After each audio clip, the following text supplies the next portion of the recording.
Chicos, bienvenidos a la clase de hoy. Hoy vamos a dar tejido conectivo. ¿Sí?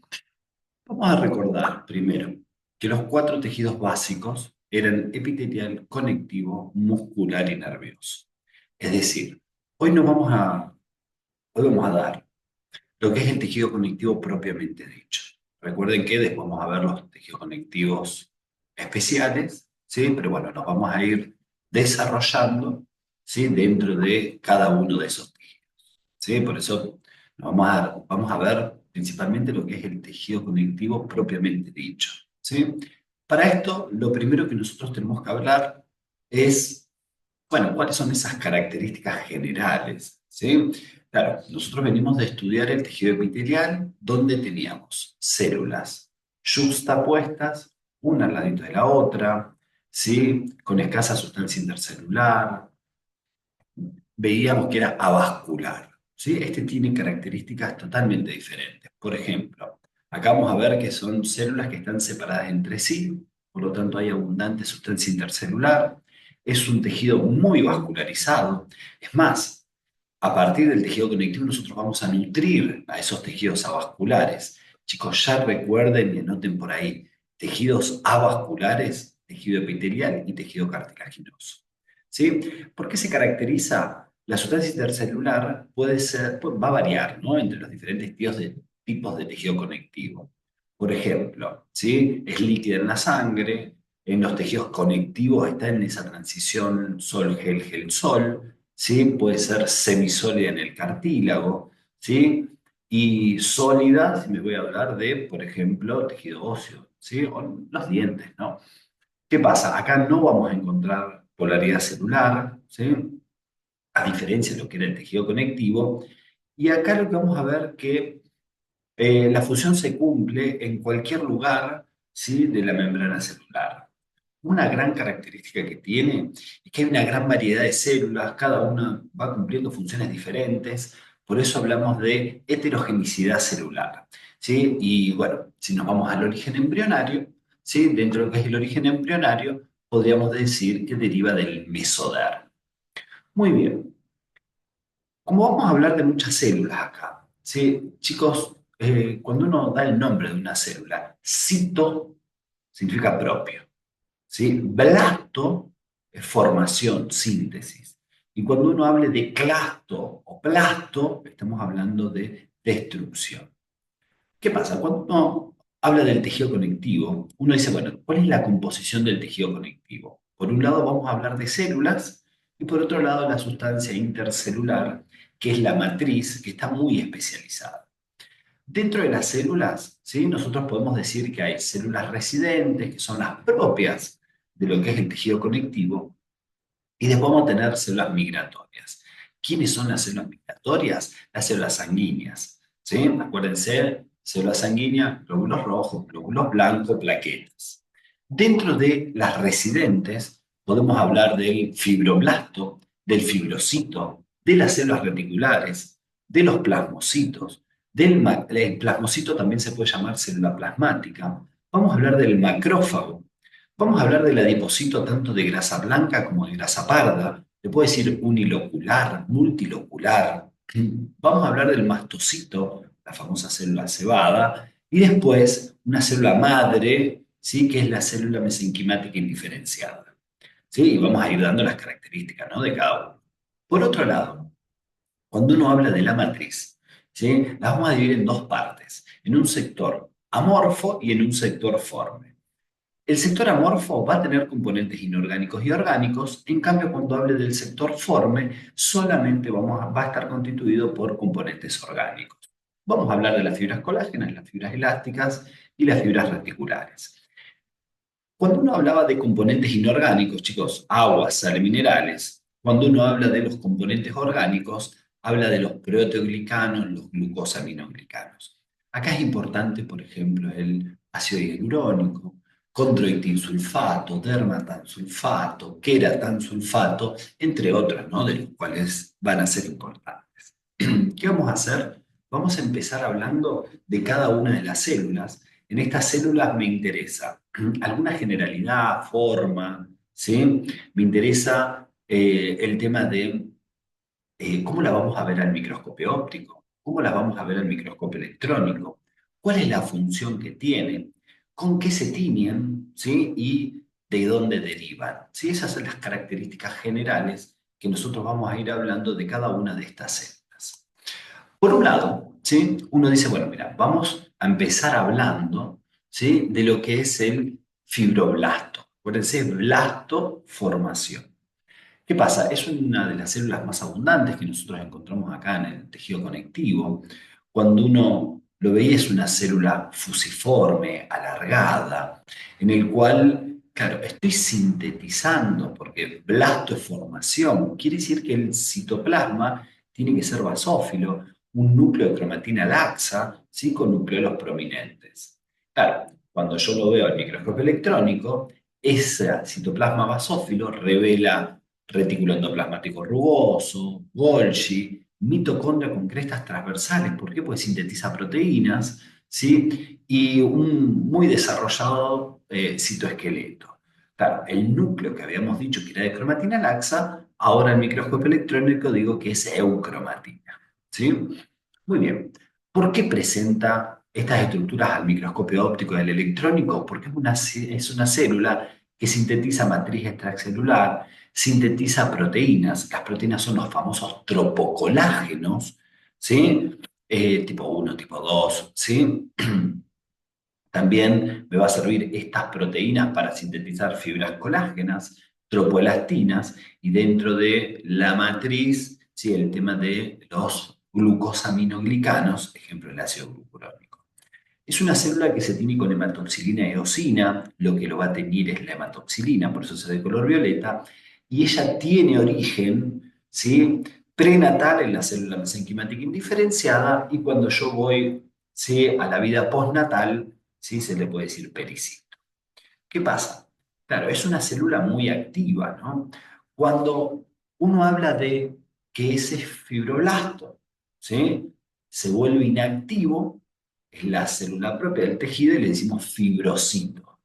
Es el que va a tener forma de coma. Fíjense, sí, en la imagen, el primero que ustedes tienen a la izquierda, fíjense cómo es un fibroblasto, el núcleo de cromatina laxa, núcleo prominente, y fíjense que está a la derecha, cómo ya cambió el núcleo, fíjense cómo el núcleo ya, su cromatina es densa, ven que es mucho más oscura, ¿sí? Es una célula que tiene un citoplasma un poco más claro, ¿sí? Es el núcleo, está un poquito más alargado, por eso generalmente decimos que él tiene forma de coma, ¿sí? Y tiene menos organelas, ¿por qué? Y porque tiene menos función, sería como un fibroblasto inactivo. Entonces, ya cuando hablo de cromatina densa, digo heterocromatina, ¿sí? Y es en esa heterocromatina no se observa el núcleo.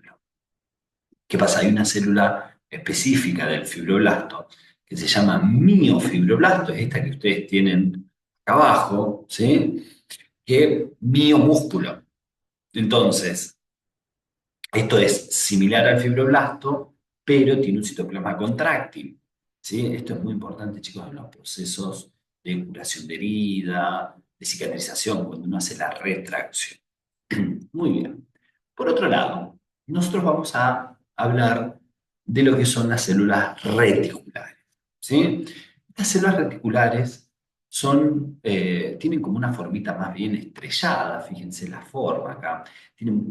Tengo, ¿no? Lo que es el cuerpo y emite esas prolongaciones.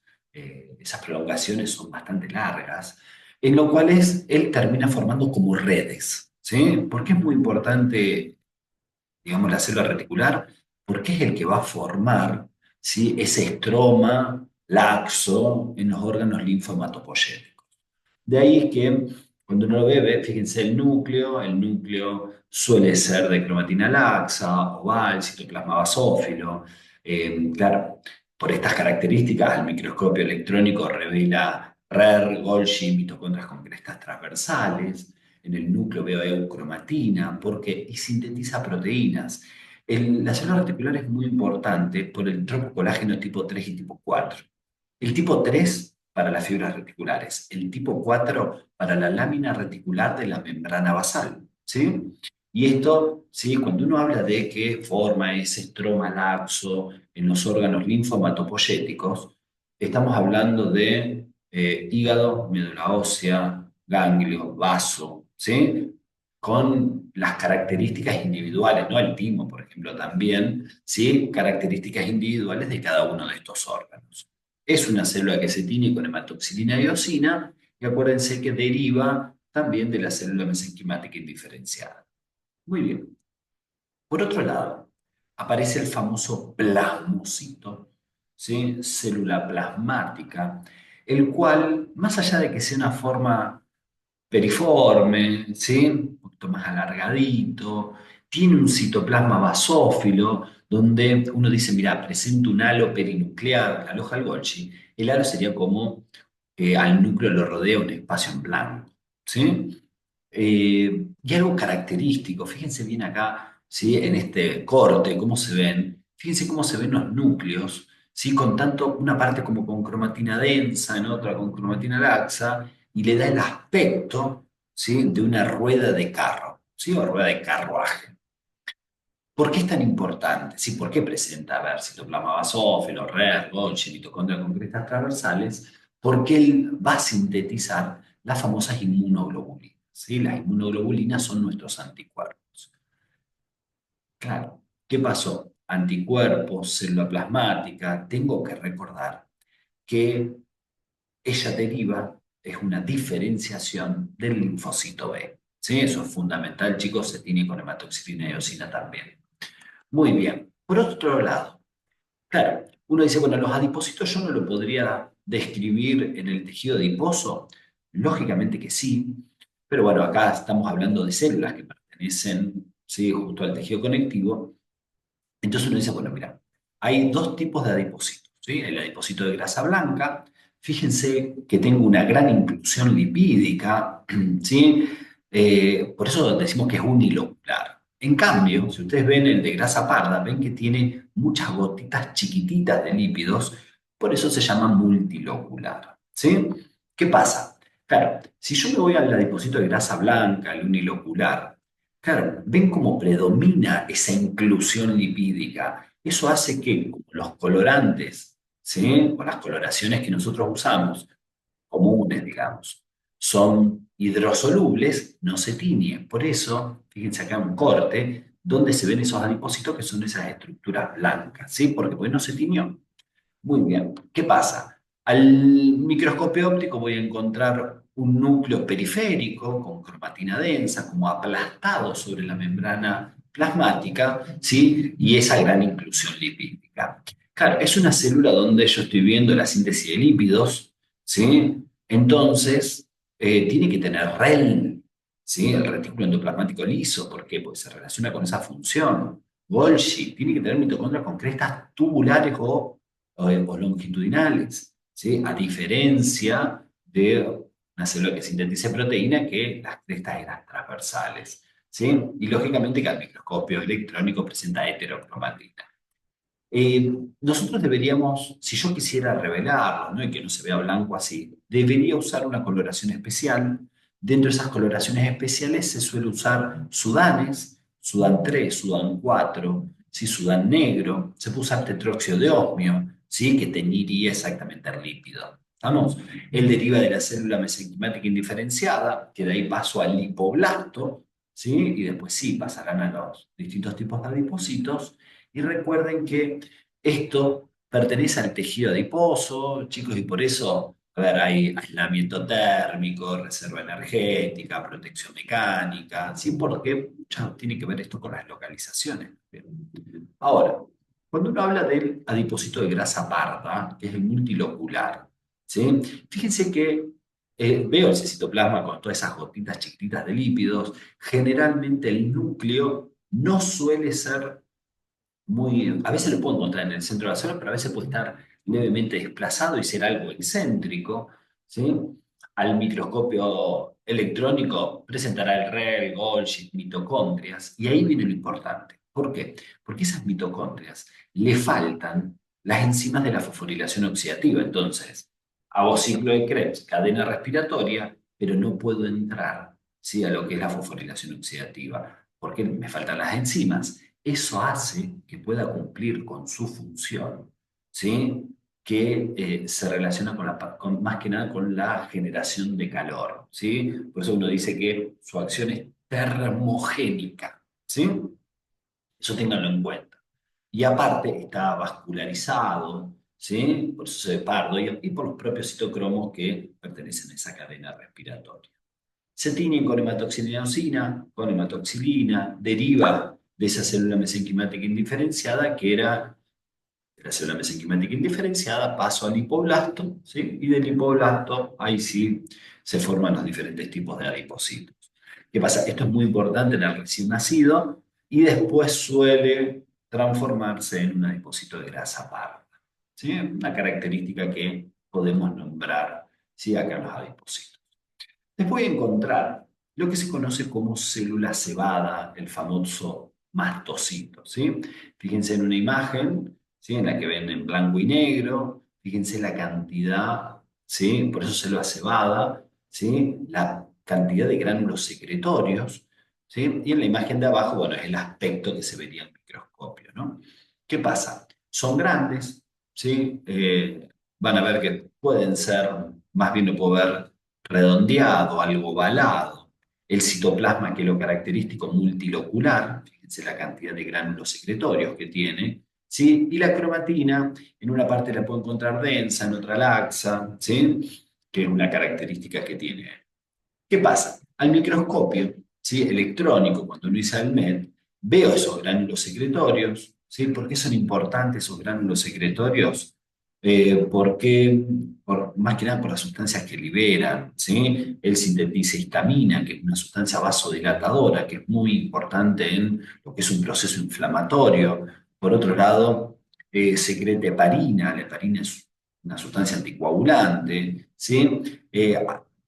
Libera lo que son factores de atracción de oxinófilo, también libera leucotrienos, ¿sí? Y es una célula que ustedes la van a encontrar al lado de los vasos sanguíneos. Por eso uno dice que es una célula perivascular, ¿sí? Generalmente una inmunoglobulina que podemos encontrar en su superficie es de tipo de inmunoglobulina E. Por eso esta célula hay que prestarle mucha atención en procesos inflamatorios, en reacciones alérgicas, ¿sí? Una de las reacciones alérgicas, cuando uno lo clasifica dentro de lo que es patología, podemos hablar de las famosas reacciones de hipersensibilidad, ¿sí? Escúcheme bien, se puede tener con hematoxilina y eosina, lógicamente que sí, pero bueno, a veces se usan coloraciones especiales como el PAS, que es el ácido periódico de Schiff, o el ácido de toluidina, ¿sí? Donde deriva de la célula mesenquimática indiferenciada, ¿sí? Chicos, muy importante en alergias, reacciones inflamatorias. Por otro lado, vamos a encontrar el famoso macrófago, ¿sí? El macrófago es una célula fundamental por dos cosas. Primero, que es una célula presentadora de antígeno, ¿sí? Las células presentadoras de antígeno presentan, ¿sí? El complejo de histocompatibilidad o complejo mayor de histocompatibilidad tipo 2, ¿sí? Que es característico de las células presentadoras de antígeno, y aparte pertenece a lo que uno llama sistema monocítico macrofágico o sistema retículo endotelial. ¿Por qué? Porque él también puede hacer fagocitosis, ¿sí? Que es muy importante. ¿Qué pasa? Cuando uno ve un macrófago, el macrófago tiene un citoplasma basófilo, el núcleo parece como un riñón, de ahí es que uno diga, mira, tiene un núcleo reniforme, ¿sí? Y, a ver, presenta RER, presenta Golgi, mitocondrias, pero el organoide característico del macrófago son los lisosomas, ¿sí? Si ese macrófago estuvo en contacto con una sustancia a fagocitar, ¿sí? Digo que presenta lisosomas secundarios. Ahora, cuando es neoformado, todavía no actuó, digo que predominan los lisosomas primarios, ¿sí? Es el organoide más importante que ustedes van a ver acá, dentro de lo que es el macrófago, ¿no? Ahora, para teñirlo, ¿sí? Vamos a usar tinta china, el azul tripán, ¿sí? Son coloraciones específicas. Y hay que recordar que él deriva del monocito. El monocito sería como el macrófago de la sangre, ¿sí? Cuando el monocito sale vamos a suponer en un proceso inflamatorio, ¿no? Sale el macrófago desde el la sangre pasa al tejido conectivo, ahí pasa a llamarse macrófago. ¿Sí? ¿Qué pasa? En todo nuestro cuerpo vamos a tener macrófagos distribuidos por todos lados, ¿sí? Y ahí es donde nosotros vamos a decir, bueno, mira, si estoy en sangre le digo monocito, ¿sí? Médula ósea le digo monocito. En el tejido conectivo, macrófago, muchas veces le digo istiocito. En el hígado es el famoso macrófago perisinusoidal. Chicos, el macrófago del hígado se llama célula de von Kuffer, tiene nombre propio. Cuando me voy, por ejemplo, al pulmón, es la famosa célula del polvo, que sería el macrófago alveolar. ¿Sí? Otro importante, por ejemplo, en el sistema nervioso. A ese macrófago le llamo microglia. ¿Sí? Pero bueno, tengo macrófagos, chicos, los macrófagos, por ejemplo, en piel le digo célula de Langerhans, y así voy nombrando, ¿sí?, al macrófago de diferentes formas, depende de donde nosotros nos encontremos. Otro de los tejidos que nosotros vamos a estudiar acá va a ser el tejido óseo, ¿sí? Y el que se comporta como macrófago o tiene esa función macrofágica es el osteoclasto. ¿Sí? Eso es para tener en cuenta. Muy bien, y después está la famosa célula madre, ¿sí? Esa célula madre, esa célula mesenquimática indiferenciada, después le podemos decir pericito, ¿sí? Como toda célula madre, tiene que tener un núcleo de cromatina laxa, ¿sí? Eso es característico, puede tener un núcleo, ¿sí? Más allá de que lo puedan ver un poquito más grande, ¿sí? Por ahí que en otras células, pero bueno, no suele, se ve entre el núcleo del citoplasma, hay una relación. ¿Qué pasa? Suele tener forma estrellada, ¿sí? O bastante estrellada. Y acuérdense que esto rodea todo lo que son capilares, vénulas, ¿sí? Vasitos chiquitos. ¿Qué pasa? Muy importante, ¿sí?, que tengan en cuenta que él tiene que tener abundantes ribosomas libres. ¿Por qué? Por la síntesis proteica. Por eso suele tener eucromatina, lo que explica el núcleo de cromatina laxa. ¿Cuál es su función? Y bueno, reproducir las otras células. Como tiene esa capacidad de diferenciarse en distintos tipos de células, nosotros decimos que es una célula pluripotencial o totipotencial, que tiene la capacidad de dividirse en diferentes células. Y bueno, la tinción, ¿sí?, usando hematoxilina y eosina, se tiene con hematoxilina. ¿Sí? Muy bien. Una vez que nosotros salimos de las células, nosotros nos podemos ir a hablar un poquitito de ese espacio intercelular, ¿sí? Nosotros vamos a hablar de esa matriz extracelular, en el cual, ¿sí?, se acuerdan que había un sector amorfo y un sector fo. En el sector amorfo habíamos dicho que había componentes orgánicos e inorgánicos. Chicos, el inorgánico es agua y iones, ¿sí? Lo característico de lo que vamos a ver. Principalmente el agua la puedo encontrar como agua libre o agua ligada. ¿A quién va a estar ligada? A los glucosaminoglicanos, a los proteoglicanos, ¿sí? Ahora, dentro de los componentes orgánicos, ¿sí?, es muy importante, chicos. ¿Por qué? Porque es una matriz que actúa como una malla filtrante, selectiva, que trata de impedir la penetración de bacterias, cumple función de defensa y predominantemente está constituida por lo que son los proteoglicanos y los glucosaminoglicanos, ¿sí? A mí me interesaría que se acuerden el ácido hialurónico, ¿sí?, porque me brinda viscosidad. El condroitin sulfato, dermatansulfato, queratansulfato tienen más funciones defensivas, ¿sí? Y después tengo proteínas que tienen más función estructural, como lo que es la laminina, la fibronectina, ¿sí? Más estructural, acuérdense. Y después tengo el sector forme, que era orgánico, eran los de tres diferentes tipos de fibras, ¿sí? Dentro de estas fibras, acuérdense que hay fibras colágenas, fibras elásticas, ¿sí?, y lo que son las fibras reticulares. Cuando uno habla de fibras colágenas, a nosotros nos interesa mucho que son las más distribuidas en todo nuestro cuerpo, ¿sí? Hay, chicos, muchísimas fibras diferentes. Para la síntesis de las fibras colágenas hay una vitamina fundamental que es la vitamina C, ¿sí? En todo lugar donde tenga que sintetizar o que haya fibras colágenas, la vitamina C es muy importante.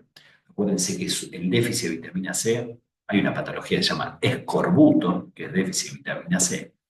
Y por otro lado, nosotros podemos observar que el fibroblasto, ¿Sí? ¿Se acuerdan que secretaba los tropocolágenos, ¿no?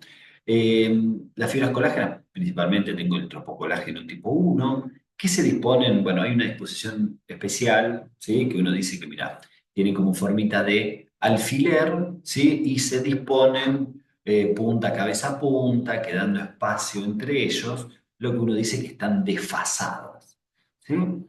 ¿Qué pasa? Si, ¿por qué para qué me sirven? ¿Qué función tienen estas fibras colágenas? Más que nada resistencia, ¿sí? Resistencia a la tracción. Por eso van a ver que están en tendones, aponeurosis, cápsulas, ¿sí? Son sitios especiales donde nosotros las vamos a encontrar. Pero bueno, chicos, en el encuentro en hueso, sí, lo que es el periósteo, ¿sí? La puede haber en el pericondrio y en todos los lugares donde haya matriz. ¿Qué pasa? La secuencia, ¿sí? Porque uno dice, bueno, yo tengo la fibra colágena. Bueno, pero ¿por qué está formada? Por la fibrilla. Y esa fibrilla por el tropocolágeno. Y los tropocolágenos por esas cadenas polipeptídicas, chicos, son cadenas alfa. ¿Estamos? Muy bien. Algo a tener en cuenta es que uno dijo, mira, hay un montón de tropocolágenos y vamos a formar las fibras colágenas. Ojo, porque las fibras colágenas tipo 1 están en hueso, tendones, ligamentos, cápsula, dermis, la piel, la dermis reticular lo puedo encontrar. En el hueso pueden ser muy importantes en el periósteo. En cambio, por ejemplo, si yo me voy al cartílago y hablo, por ejemplo, del pericondrio, estaría hablando de que hay fibras colágenas tipo 2, ¿sí? Las tipo 3 para las fibras reticulares, la tipo 4, bueno, en la lámina, en lo que era la membrana basal, ¿sí? Así que puede estar tanto en la lámina basal o reticular. ¿Qué pasa? Cuando uno sintetiza esta proteína que es el tropocolágeno tipo 1, yo tengo que tener en cuenta unos aminoácidos, ¿sí? Que son la hidroxiprolina y la hidroxilisina. ¿Por qué? Porque hay algunas enfermedades que afectan el colágeno, que se llaman colagenopatías, donde, bueno, yo tengo, muchas de todas estas son de tipo inmunitarias, ¿no? Donde yo empiezo a degradar esta fibra colágena, degrado el tropocolágeno y empiezan a aparecer estos aminoácidos en orina y muchas veces esos aminoácidos a mí me sirven para hacer diagnóstico, ¿sí? Y evaluar esa enfermedad. ¿Qué pasa? Yo digo, bueno, vos me dijiste que había tres tipos de fibras, ¿no? Fibras colágenas, fibras elásticas, fibras reticulares. Claro, mucho, para poder diferenciarlas, ¿sí? Mucho tiene que ver con la tinción, ¿sí? Dentro de esa tinción, acuérdense que las fibras colágenas se tiñen de rosado con eosina, más que nada cuando uno pone hematoxilina y eosina, esa coloración bicrómica. Por otro lado, si yo uso distintas tricrómicas, ¿sí? Puedo ver que se tiñen de verde, con el verde luz, se tiñen de azul, con el azul de anilina, y se tiñen con sales de plata de color marrón. Ojo con las sales de plata. ¿Por qué? Las sales de plata tiñen a las fibras colágenas, sí, las tiñen de marrón, pero no me sirve para hacer diagnóstico diferencial entre fibras colágenas elásticas y reticulares. La que realmente sirve para hacer diagnóstico diferencial cuando uno pone sales de plata es para las células reticulares que se tiñen de negro, ¿sí? Por eso vamos a ir hablando un poquitito, ¿sí? De cuál es la coloración que nos interesa. ¿Vamos? Pero bueno, se tiñen con las cuatro, sí se tiñen. Por otro lado, ustedes fíjense bien, ¿sí? Donde nosotros vamos a ir viendo, fíjense las diferencias, ¿no? Lo que son las células reticulares.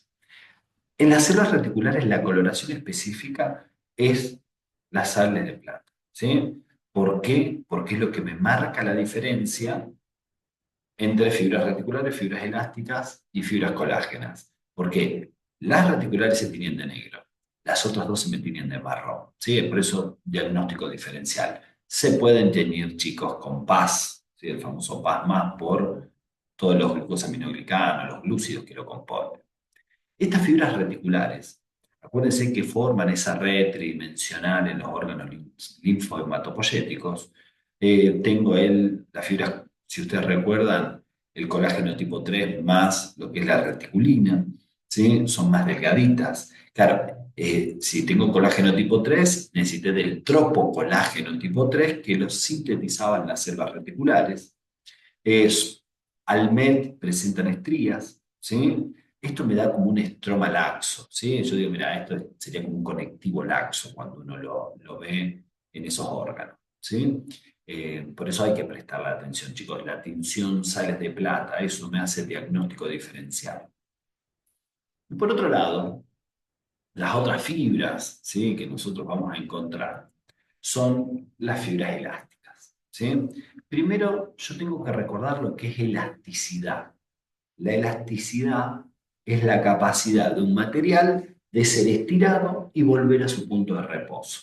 Entonces, ¿sí? Cuando yo tenga que saber dónde están y busco órganos que tengan esa característica, ejemplo, pulmón, en inspiración, expiración, y voy, se estira pero vuelve a su punto de origen.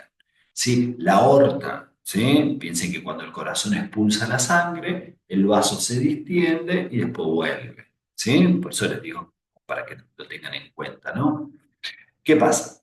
Estas, lógicamente, que fibras se van a sintetizar tanto por el fibroblasto como por el músculo liso, ¿sí? Estos van a exocitar, o sintetizar, ¿no? También, ¿no? Lo que son unas glucoproteínas y la famosa tropoelastina, ¿sí? Esas glucoproteínas constituirían la miofibrilla, no presentan bandas transversales, ¿sí? Se ve ese aspecto estriado, ¿sí?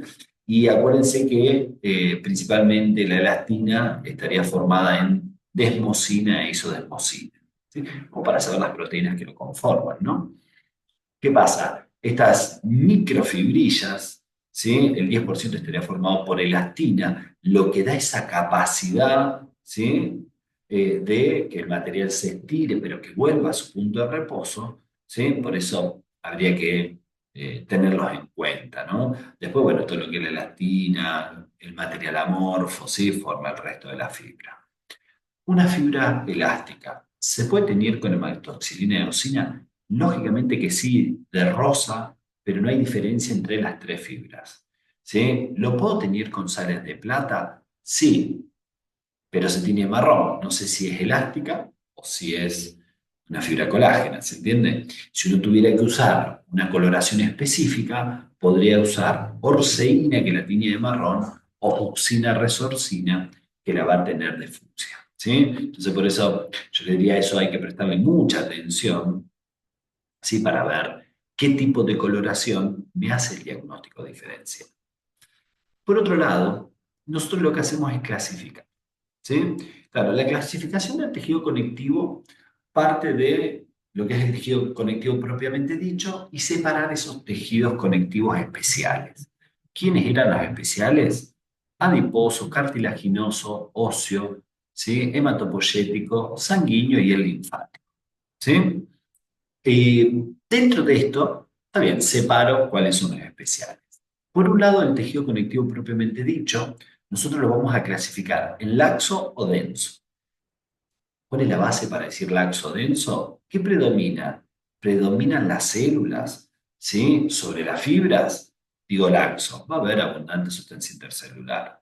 Digo, no, mirá, predominan las fibras sobre las células, menos espacio intercelular, ¿sí? Pueden tener o no un aspecto o una forma propia, ¿sí? Y entonces ahí digo, mira, esto es denso. ¿Quiénes son los laxos? ¿Sí? Dentro de los laxos, yo digo, bueno, mira, hay un tejido embrionario, que es el que tiene esa gran capacidad de división. Bueno, le digo tejido conectivo laxo de tipo mesenquimatoso. ¿Sí? Yo digo, mira, tengo un tejido conectivo mucoide. ¿Dónde se encuentra? En el cordón umbilical y en la pulpa dentaria, ¿sí? Después del nacimiento. Ahora, el tejido conectivo que uno describe en los órganos y dice, mira, este órgano presenta tejido conectivo laxo, es el tejido conectivo propiamente dicho que se puede llamar también areolar, ¿sí? Y, por ejemplo, después, si presenta muchos adipocitos, les digo que es tejido conectivo laxo adiposo, y en los órganos linfohematopoyéticos, ese estromalaxo, que está formado muchas veces por células reticulares y fibras reticulares, digo que es tejido conectivo laxo reticular. ¿Sí? Ahora, cuando yo me voy al tejido conectivo denso, ¿sí? Ese tejido conectivo denso que ustedes están observando, eh, yo digo, bueno, mira, ¿tiene alguna forma definida? Regular. ¿Sí? no, mira, las fibras están dispuestas en distintas direcciones, no forma una estructura definida, digo que es irregular y está formado principalmente por lo que es la fibra colágeno. Ahora, ese regular, ¿sí? Puede ser de tipo colágeno o elástico. El elástico, chicos, en esos órganos donde necesito esas fibras elásticas, es decir, desde que ¿sí? Se estire y que vuelva a su punto de reposo, eso es elasticidad. Como hoy nombramos el pulmón, ¿se acuerdan? Nombré la aorta. Y por otro lado, cuando uno habla del colágeno, yo veo, es como son todos como cordoncitos uno al lado del otro, todas las fibras dispuestas, bueno, como mis dedos, ¿no? Y entonces uno dice, bueno, mira, es tendinoso cuando yo tengo todas las fibras paralelas entre sí y estas son paralelas a otro plano, ¿sí? Acá hay un plano, acá hay otro plano. Y ven como son paralelo a otro plano y paralelas las fibras entre sí. Cuando yo hablo de membranoso, ¿sí? ¿Cuál es la diferencia con el membranoso? ¿Sí? Fíjense que yo tengo fibras paralelas entre sí, pero perpendiculares a otro plano. ¿Sí? Y después, si ustedes encuentran una estructura laminar, ¿sí? Que uno suele compararlos con catáfila de cebolla, ¿sí? Ahí estamos hablando de una estructura de tipo lámina. ¿Sí? Fíjense que esto, ¿sí? Es un resumencito de lo que es el tejido conectivo, ¿sí? Traten de repasarlo, miren primero epitelial para ver las diferencias que había entre uno y otro, ¿sí?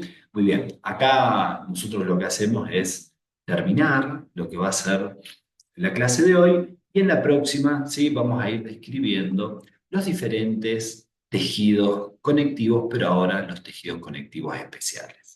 Así que bueno, nos vemos en la próxima.